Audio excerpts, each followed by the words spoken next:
मरी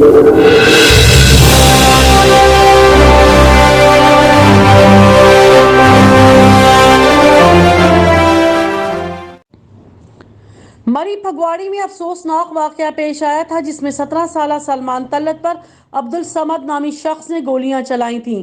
ये वाकया 2 अक्टूबर की रात 11 बजे पेश आया था। इस वक्त सलमान DHQ और रावलपिंडी में ज़ेर इलाज है। सलमान की आंतें, मैदा और रीढ़ की हड्डी डैमेज हुई हैं, मगर इतने दिन गुजरने के बावजूद अभी तक सलमान को इंसाफ ना मिल सका। जब से ये ग्रुप बने हैं, मरी में सरेआम असले की नुमाइश की जाती है। कानून का सरेआम खिलवाड़ होता हुआ दिखाई देता है। एक सर्वे के मुताबिक मरी में 60% लोगों के पास असला मौजूद है, जिस वजह से मरी में क्राइम भी बढ़ते जा रहे हैं। इस वक्त हिलस्टार टीवी के नुमाइंदे आसिफ शौकत अब्बासी DHQ अस्पताल में सलमान के लवाहिकीन से बात कर रहे हैं। जानते हैं कि उनका इस वाकये के हवाले से क्या कहना है। अस्सलाम वालेकुम, हिलस्टार टीवी के साथ मैं हूँ आसिफ शौकत अब्बासी में से मौजूद रावलपिंडी तहसील हेडक्वार्टर में, जहाँ पे सलेमान तलत नौजवान का इलाज जारी है। इस नौजवान पर कुछ दिन पहले मरी के अंदर एक शख्स ने फायरिंग की है, अब्दुल समद नामी शख्स ने फायरिंग की है, और आज ये नौजवान ज़िंदगी और मौत के कशमकश में है। आए दिन मरी के अंदर ये क्राइम बढ़ते जा रहे हैं। क्यों बढ़ते जा रहे हैं ये भी हम पूछेंगे। जो यहाँ पे हमारे साथ वकील भी मौजूद हैं, लेकिन सबसे पहले जो बच्चे के लवाहिकीन हैं उनसे पूछते हैं कि क्या मसला पेश है, असल इसके पीछे मसला क्या है। अस्सलाम वालेकुम। वालेकुम सलाम। मैं इंतहाई मशकूर हूँ हिलस्टार का, जो हमारा मौक़िफ़ जानने के लिए यहाँ तशरीफ़ लाएँ आप।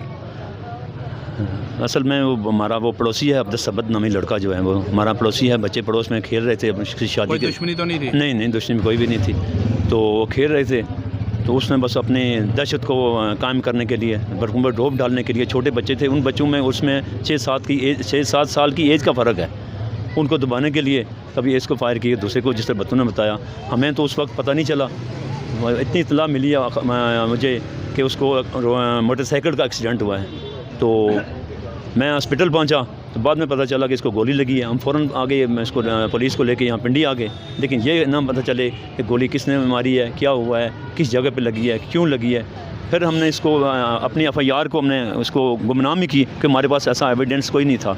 जब बच्चा आया तीसरे दिन होश में, तो उसने बयान दिए कि मुझे अब्दुल समद ने ललकार का गोली मारी है, बाकी बच्चों की भी फायरिंग की है। तो उसने बड़ी ज़्यादती की है। इस शख्स का जिसने गोली चलाई है, इसका किसी गैंग के साथ या किसी ग्रुप के साथ ताल्लुक़ है? देखें जी, कोई ऐसा केस इस पर हुआ हो? केस शायद हों, मुझे शायद हों, मेरे ख्याल में केस 1-2 हैं, लेकिन गैंग का मुझे ये तल्लुक़ नहीं है, क्योंकि मुझे सोशल मीडिया पे उसकी तस्वीर दिखाई गई है। वो अपने आप को किसी ग्रुप में शामिल करता है, लेकिन हमारा इससे तल्लुक़ नहीं है, क्योंकि उस वक्त तो ये अकेला था, अकेले इसने कार्रवाई की है। अब तक क्या पेशरफ्त हुई है? पेशरफ्त यह है कि FIR तो उसके नामज़द हो गई है। बहरहाल यह है कि पुलिस इंशाअल्लाह ताला, मुझे उम्मीद है कि पुलिस उसको जल्द गिरफ़्तार कर लेगी, क्योंकि ये तो ज़ाहिरा कहते हैं कि दाएँ बाएँ है, तो इंशाअल्लाह ताला ये जल्दी गिरफ़्तार होगा और उसे कड़ी से कड़ी सज़ा मिलेगी। क्योंकि ये इलाके की हमारी रवायात नहीं है, ये जराइम जो है, ये नासूरी जो है बढ़ती जा रही है। एक सलमान नहीं, कल कई सलमान इसकी ज़द में आ जाएंगे अगर माशरे ने इस्लाह न की।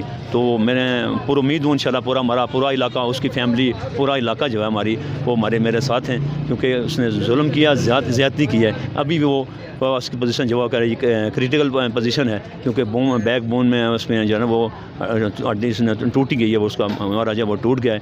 अल्लाह आप दुआ करें, हम भी अल्लाह रब्बुल इज़्ज़त से दुआ करते हैं कि अल्लाह ताला उसकी माजूरी से बचाए। और कौम बाला से क्या अपील करेंगे? कौम बाला से मैं अपील करूँगा कि आप यहाँ कानून की पासदारी होनी चाहिए, कानून की रिलेट कायम होनी चाहिए। ये नहीं कि हर आदमी इस तरह असला दंदनाता फिरता रहे और लोगों को डराता रहे और अपनी बदमाशी और अपनी दहशत को कायम करने के लिए इस तरह बेगुनाह बच्चों को वो गोलियां मारता रहे।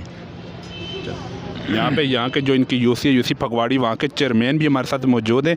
सर, ये हमारे इलाके का एक अलमिया बन चुका है कि कानून की आए दिन धज्जियाँ उड़ाई जा रही हैं, क्यों, इसकी क्या वजह है? जैसे कि सबसे पहले तो मैं आपका शुक्रिया अदा करूँ आपके इस हिलस्टार का, कि आप इस वाक़े के बाद हॉस्पिटल में स्पेशली तौर पर आए और आपने जनाब जाके इस मामले को उठाया, और हम अपनी यूसी की तरफ से आपका शुक्रिया अदा करते हैं। दूसरी बात यह है कि आपने जो बोला है कि ललकारने वाली बात, ये इंतहाई दर्दनाक वाक़या है और ये छोटे बच्चों को इस तरह डराना धमकाना और असला लेके इस तरह के वाक़यात हम इनकी पुरज़ोर मज़म्मत करते हैं और यूसी लेवल पे इंशाल्लाह हम इसको उठाएंगे इस बात को, ताकि आइंदा के बाद इस तरह का कोई वाक़या पेश ना आएगी। इन्हें इंसाफ मिलेगा? इंसाफ की कोई उम्मीद कि इन्हें की नज़र आ रही है? इंशाल्लाह उम्मीद तो बड़ी है जी। हमारा तो काम था FIR करवाना। पहले तो जो लवाकिन है उन्होंने आपको बताया, लवाकिन के बाद अब जो है ना, अब मुअज़्ज़ज़ीन का काम है कि इसको आगे लेके जाना। हम इंशाल्लाह इनके साथ हैं और इनके साथ आखिर दम तक, जब तक इस केस की जनाब पैरवी नहीं होती उस वक्त तक हम इनके साथ ही हैं जी, मुकम्मल तौर पर इंशाल्लाह। यहाँ पे एडवोकेट नसीम भाई साहब भी हमारे साथ मौजूद हैं। इनसे भी जानते हैं कि आए दिन ये क्राइम क्यों बढ़ते जा रहे हैं। सर जी, इस क्राइम बढ़ने की मेन वजह जो मैं समझता हूँ ये है कि हम अपने बच्चों के हाथों यरगमाल बन चुके हैं। पिछले मेरा तल्लुक़ चूँकि यूसी देवल से है, ये बच्चा मेरा भांजा भी है, तो हमने तो कम से कम 1 साल पहले ये कैंपेन शुरू की थी कि हमने हर ख़ानदान की एक कमेटी बनाई है और इंशाल्लाह बहुत जल्द हम इसको पूरी यूसी फगवाड़ी यूसी देवल भी इंशाल्लाह कमेटी बना के तो हमें मुहासबा करना होगा, वरना कहीं ऐसे सम्मत पाता होते रहेंगे और कहीं जो है ना वो सुलेमान ज़ख्मी होते रहेंगे, गोलियों का निशाना बनते रहेंगे। तो बाकी इंशाल्लाह अभी तो हम हॉस्पिटल में बिज़ी हैं। हॉस्पिटल से इंशाल्लाह अल्लाह पाक हमारे इस बेटे को सेहतियाब करे, उसके बाद इंशाल्लाह हम इस सम्मत का पीछा करेंगे और इंशाल्लाह उसको काफ़िर करदार तक पहुँचाएँगे। मुझे यकीन है कि पुलिस इस केस को जो है ना अच्छे तरीके से हैंडल करेगी और मुलज़म जो है वो गिरफ़्तार होगा। सर, मरी अमन का गवारा हुआ करता था, चंद अरसे से कानून का खिलवाड़ करने वालों का यहाँ पे बसेरा हो चुका है। इसमें क्या कहते हैं कि हुकूमत की नाअहली है, किसकी नाअहली है? सबसे पहले जो है ना, नाअहली तो डेफिनेटली कानून की रेट कायम होनी चाहिए, नाअहली तो हुकूमत की है, लेकिन मैं समझता हूँ कि बीइंग ए माशरा, बीइंग ए सोसाइटी, हमारी भी अपनी ये नाअहली है कि कम से कम हमें जो है ना बच्चों पर नज़र रखनी चाहिए। आए दिन शादियों पर असला, कम से कम मैं ये समझता हूँ कि अगर शादियों पे इस तरह असला, तो हमें जो है ना उन शादियों का भी बाइकाट करना चाहिए, वरना यकीन जाने कि ये हम जो है ना इन यरगमाल बने रहेंगे इन असला ग्रुप्स और मंशियात फरोशों के हाथों। तो हमें यकीन है कि इस वक्त जो है ना सब उठेंगे। ये सिर्फ़ एक सलमान की जंग नहीं है, ना ही ये जो है ना, मैं कहता हूँ कि ऐसे जो है ना सबको मिल के जो है ना इसका जो है ना एहतसाब करना चाहिए और सबको मिल बैठ कर सोचना चाहिए। यहाँ पे और भी दोस्त हैं, इनसे भी जानते हैं। आप क्या अपील करेंगे हुकाम बाला पे? ये जो वाक़या जो रोनमा हुआ है इंतहाई अफसोसनाक वाक़या है। हम इसकी भरपूर मज़म्मत करते हैं और अफसोस करते हैं इस बच्चे के साथ जो जुल्म हुआ है। जी, सबसे पहले तो आपका शुक्रिया अदा करेंगे कि आप लोग आए और हमारा मौक़िफ़ सुना आपने। सलमान भाई था मेरा, है माशाल्लाह काफ़ी सेहतियाब है, लेकिन ये जो इलाके में ये काम रवाज बना हुआ है ये नहीं होना चाहिए और पुलिस को इस पर एक्शन लेना चाहिए, क्योंकि ये क्राइम काफ़ी बढ़ रहा है और गांव में भी अब लोग काफ़ी जो है ना ये असले की नुमाइश करते हैं और इस पर पाबंदी होनी चाहिए। तो उम्मीद है कि इंशाल्लाह एक्शन लेगी हुकूमत। जी, बहुत शुक्रिया आपका। जैसे सब ने बात की कि हमारे इलाके में जो एक बहुत ही इज़्ज़तदार घरानों से तल्लुक़ रखने वाले लोग मौजूद हैं, हर किसी की इज़्ज़त करते हैं, लेकिन कुछ ऐसे अनासर जो ऐसे इज़्ज़तदार लोगों के बच्चों के साथ ये उसने हरकत की है जो ये किसी तरह से भी काबिल बर्दाश्त नहीं है। और हमारे जो बड़े हैं इनको ये कोशिश करनी चाहिए कि शादियों पे असले की जो ये नुमाइश हो रही है इसको फिल फॉर बंद करें, ताकि कल किसी आने वाले और नौजवान को ऐसे निशाना ना बनाया जाए। और पुलिस से हमें पूरी उम्मीद है कि नेक्स्ट अगर कोई शादी होगी हमारे इलाके में तो ऐसे असले की नुमाइश नहीं होनी चाहिए। तो अल्लाह पाक हमारे भाई सलमान को सेहत दें और इंशाल्लाह बहुत जल्द सेहतियाब हो जाएगा। और अब्दुल समद जैसे जो लोग हैं जो किसी के हाथों में चढ़ के असला उनको दिया गया और वो इसमें मुलव्वस हो चुके हैं, बहुत से ऐसे और लोग भी हैं।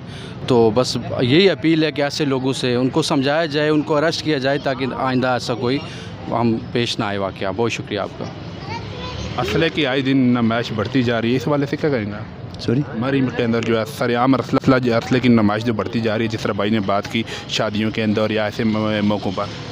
देखें, ये तो माशरे का काम है ना, ज़िंदा माशरा जो है वो माशरे की इस्लाह करता है। पुलिस अकेले कुछ भी नहीं कर सकती। बच्चा अगर मेरा गलत है तो पुलिस आके घर आसूक से मारेगी। मुझे अपने बच्चों पे नज़र रखनी चाहिए, हमारी जो रवायात थी पुरानी उसको कायम करना चाहिए।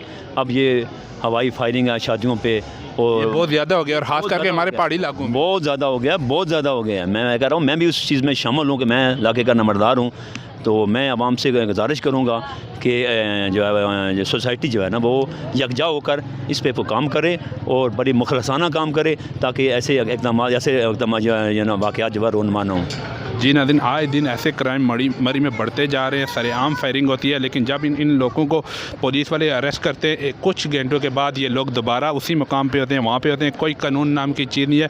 देखते हैं कि इनके बेटे को इंसाफ मिल सकता है या नहीं मिल सकता। और इमरान खान साहब के बड़े बड़े दावे थे इक़्तिदार में आने से पहले, सबसे पहले पुलिस को ठीक करेंगे, गरीब को इंसाफ मिलेगा। लेकिन आज 9 दिन हो गए इस वाक़े को, अभी तक कोई पेश तरफ नहीं हुई, अभी तक पुलिस की जानब से कोई कार्रवाई नहीं की गई। अभी तक वो जो मुजरिम है वो आज़ाद घूम रहा है, और हमारे हुक्मरानों को भी यहाँ पे होश के नाहन लेने चाहिए।